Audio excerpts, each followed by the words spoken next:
Olá cavaleiros e amazonas, bem-vindos ao canal Sempre Quis Saber. Eu sou o Wes e no vídeo de hoje trago para vocês um projeto escrito pelo fã brasileiro Vicente De Lazari e com ilustrações do Diogo Araújo. E nessa história nos será apresentado novos personagens, além de novos cavaleiros de Athena. É uma história que se passa mais de 30 anos depois da saga de Hades clássica. Então novos cavaleiros e aventuras serão apresentados para nós. E sem mais delongas, já vai clicando no gostei, se inscreva no canal, ative o sininho e bora para esse super vídeo.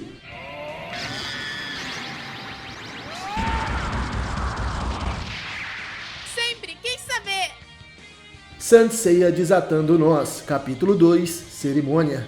Vemos a praça principal do vilarejo do santuário. Nela vemos uma enorme fonte com estátuas de Pegasus, o dragão, cisne, Andrômeda e Fênix. A rua à esquerda da praça levava ao Coliseu e aos campos de treinamento. À direita tinha algumas lojas e terminava no templo de Ádito, onde depois dele vemos o cemitério. Ao seguir em frente na praça, uma larga escadaria era o portão para o Distrito Norte, situado numa acrópole gigantesca e que servia de morada para os Cavaleiros de Prata e Bronze. Nessa região havia um lindo jardim que conduzia os visitantes para o Salão de Ágora, a maior construção dali, sendo o lugar de encontro entre todos os guerreiros. Possuía o maior refeitório do santuário. A partir dele, espalhavam-se por alguns quarteirões a biblioteca, o hospital, o grande templo e os alojamentos, divididos por hierarquia, como prata, bronze, soldados e aprendizes. E quando todas as ruas convergiam em uma, o caminho levava à entrada das 12 casas. A maioria das cerimônias eram conduzidas no grande templo, no Distrito Norte, porém as mais tradicionais aconteciam no templo de Ádito. Ele era menor em tamanho, mas existia desde a criação do santuário. Sua importância era inestimável. No refeitório do Salão de Ágora, ele era o assunto da mesa de Hiro e seus colegas. Alexia dizia que seria a primeira vez deles naquele lugar. Lá tem um ar muito sombrio. Nesso então responde: deve ser porque lá parece um barraco abandonado. Esse garoto era um fofoqueiro e que falava alto, mas que tinha poucos inimigos. Hiro pergunta se algum dos aprendizes já foi até lá. Rafael responde que foi uma vez, depois do toque de recolher. Mir pergunta como foi, e Rafael dizia: tentei entrar para ver como era, mas antes de eu conseguir, ouvi passos e me mandei de lá. Thales diz que se fosse um cavaleiro de ouro, vai saber o que ia acontecer com seu colega. Não ia ter tempo nem de se explicar. Nesso fala que às vezes os dourados patrulham aquela região durante a noite. Hiro duvida. Ele diz que a maioria dos cavaleiros de ouro são preguiçosos e delegam tudo para os cavaleiros de prata. Alexia então diz que irá concorrer para ser uma amazona de prata. Thales pergunta se todos iriam tentar se formar como cavaleiros de prata, porém Mir diz que ele não. Hiro fala para seu amigo não se preocupar com isso, de qualquer forma você será um cavaleiro muito importante. Mir iria ser um cavaleiro de bronze. Nesso então acenou para que os outros olhassem para um dos cantos mais afastados do refeitório. Ali estava um rapaz mais velho, na casa dos 20 e poucos anos. Hiro já o viu em vários momentos. Ele estava sempre sozinho, mas não sabia o seu nome. Rafael diz que esse cara treinava para ser um cavaleiro de ouro. Ele deve ser muito forte. É por isso que nunca vemos ele treinando nem conversando com ninguém.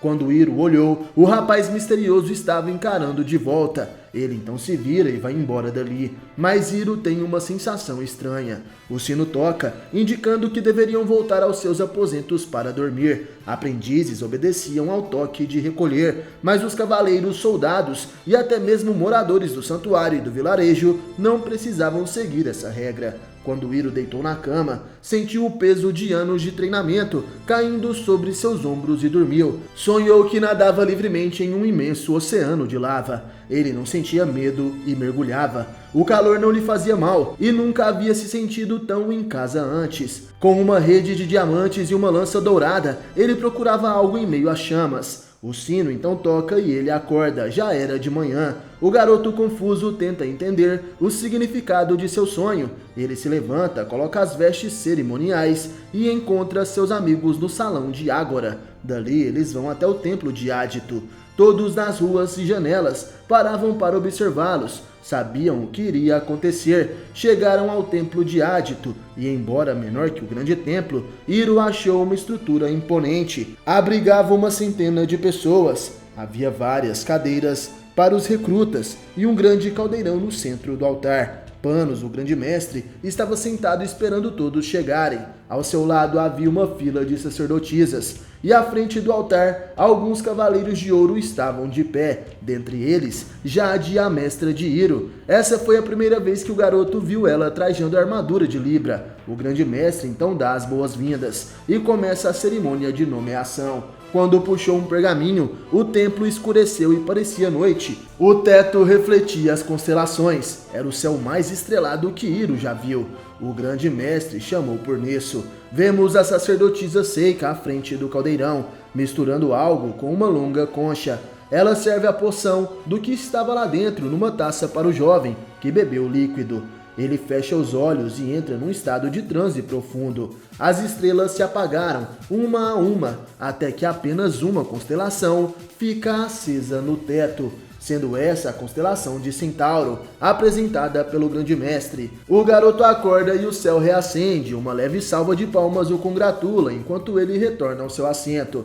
Um a um, os aspirantes a cavaleiros são chamados. Eles bebem a mistura e têm sua constelação guardiã revelada. Rafael foi relacionado à constelação de Lagarto. Mir competiria pela de Lobo, uma armadura de bronze. Quando Thales subiu no altar, buscou com o olhar o apoio de seu mestre, o cavaleiro de ouro Rubi de Ares. Foi a primeira vez que Hiro viu esse cavaleiro de quem tanto ouviu falar. Rubi é um homem alto, que usa óculos de lentes pequenas e retangulares, com longos cabelos ruivos, uma cor de vermelho agressivo. A constelação de Pintor foi relacionada a Thales. Alexia era da constelação de Volans, o peixe voador. Hiro também não conhecia a mestra de sua amiga, nem sequer sabia a constelação que pertencia, apenas sabia que ela se chamava Ágata. E assim como sua amiga era uma amazona que não usava máscara. Era um movimento cada vez mais comum no santuário desde que Panos virou o grande mestre. Ele aboliu a obrigatoriedade do uso de máscara das amazonas. Algumas ainda a utilizavam por tradição ou como símbolo do foco no combate no dever. Então finalmente chega a vez de Hiro e sua mestra Jade o acompanhou com um olhar. Seika lhe entrega a bebida, que era quente e tinha um gosto muito forte de ervas. O calor se espalhou pelo corpo do garoto, que teve uma visão onde estava flutuando no cosmo, como estivesse se fundindo a ele. Era uma sensação de harmonia, como quem desperta de uma anestesia sem saber quanto tempo se passou. O garoto abriu os olhos. O templo estava em completo silêncio. Hiro sentiu os olhares de todos voltados para ele. Um misto de preocupação e curiosidade tomava conta do ambiente. Algumas sacerdotisas, surpresas, cobriam a boca. Ele olha o rosto de seus amigos na multidão. Eles estavam confusos. Sua mestra Jade observava o céu. E quando o garoto olhou para cima, sentiu um frio na barriga. E estava tudo escuro. Capítulo 3, Presságio. O templo estava em dúvida. O próprio grande mestre não sabia que rumo a cerimônia tomaria. Porém, um brilho fraco surgiu no céu e todos observavam com ansiedade para identificar qual seria essa constelação. O mestre, pensando alto, dizia: "É Carina?" Porém, logo ele afirma que aquela seria a constelação de Carina. Algumas palmas tímidas surgiram até o restante do templo acompanhar. Alexia perguntava o que aconteceu ali. Hiro também não fazia ideia. Thales e Rafael perguntam se por acaso o garoto havia tomado o copo errado ou pouca quantidade de bebida. Hiro não sabia, porém vários cavaleiros de ouro, sacerdotisas e espectadores olhavam para ele de forma estranha. A forma com que olhavam fazia parecer que ele era um monstro, parecia até mesmo uma sentença de morte. Seus olhares não eram apenas julgadores, sendo um misto de pena, desconfiança e luto. A cerimônia se encerrou e Hiro estava cheio de dúvidas. O templo se esvaziou, mas a aglomeração só havia mudado de lugar e estavam todos reunidos do lado de fora. Os aprendizes conversavam com seus mestres e amigos. Era um dia feliz para muitos, mas Hiro estava apreensivo. Ele busca sua mestra Jade na multidão. Ela poderia lhe oferecer alguma resposta. Ele se separou de seus amigos e, esbarrando nas pessoas que estavam ali, ele procura por sua mestra. Alguns se irritavam, mas quando iam tirar satisfação com o garoto descuidado, ficavam quietos ao verem que esse era o representante da constelação de Carina. Ele avista o reflexo da armadura de sua mestra ao longe. Porém Mir, seu companheiro de treino e futuro cavaleiro de lobo, aparece. Ele tenta conversar, mas Hiro não tinha tempo. Ele queria ver sua mestra imediatamente. A multidão observava e comentavam sobre ele. O garoto, porém, segue em direção da sua mestra. Ela estava terminando uma conversa com o grande mestre. Após a conversa, Hiro se aproxima. Jade dá os parabéns para seu discípulo e abre um sorriso junto de um abraço. Apesar de aflito, o rapaz aceita o ato de carinho. Jade dizia: Hiro de Karina, hein? Até que soa bem. Ela estava cheia de orgulho. O garoto pergunta para sua mestra o que significou tudo isso. Não me lembro de ler sobre essa constelação nos nossos estudos. E as pessoas estão me olhando estranho e cochichando. Acham que eu sou um tipo de monstro ou algo assim. Karina é uma armadura ruim. Jade diz que não existe armadura ruim, o santuário só não sabe muita coisa sobre ela. Na verdade, ela nem estava aqui há alguns anos atrás. Apareceu de repente, sem nenhuma explicação. Hiro pergunta se ela seria uma armadura de prata. Jade diz que não. Ela e outras 3 pertencem a um grupo muito especial de armaduras, que não fazem parte da hierarquia normal. São chamadas de armaduras da coroa do sol. Hiro tenta entender aquela informação e pergunta: por que estão me tratando como uma aberração? Jade fala que algumas pessoas têm medo do desconhecido. Essas armaduras costumam ser um mau presságio. As pessoas associam a guerra e tragédias, mas isso é apenas superstição. Essas armaduras apareceram poucas vezes na história e as pessoas fazem essas associações por medo. Hiro estava triste com isso e perguntava: agora eu sou o quê? Um emissário da tragédia e da guerra? Jade se irrita com essas palavras e grita: já chega, coitadinho de você, um cavaleiro que vai travar guerras, bem-vindo, esse é o nosso mundo, tragédias, batalhas, dor, tudo isso faz parte do nosso trabalho. Esses sempre foram os termos, garoto. Hiro estava chateado e ela sabia que tinha ido longe demais. Ele nunca teve escolha sobre o seu destino. Jade se arrepende de suas palavras, porém tinha passado a mensagem que queria. A Amazona de Libra então diz: a gente pode não saber muita coisa sobre a sua constelação, mas vamos descobrir juntos. O garoto pergunta o que isso significa, o nome Karina, e Jade responde: Killia e garoto podem até te associar a guerras e tragédias, mas para mim isso só significa que você tem a capacidade de mudar a direção delas. Então faça isso, seja a Killia por onde passar. O garoto se emociona, ele precisava ouvir isso, ele nem percebia mais as pessoas que passavam olhando. E sua mestra dizia: amanhã começa a última parte do seu treinamento, 10 vitórias é o que você precisa para ganhar a sua armadura. Você vai enfrentar aprendizes de todo o santuário. Sua armadura não tem uma classificação definida, então suspeito que vão te colocar para enfrentar aspirantes a cavaleiros de prata pelo seu nível de poder. Vai ser muito mais difícil que nos nossos treinamentos.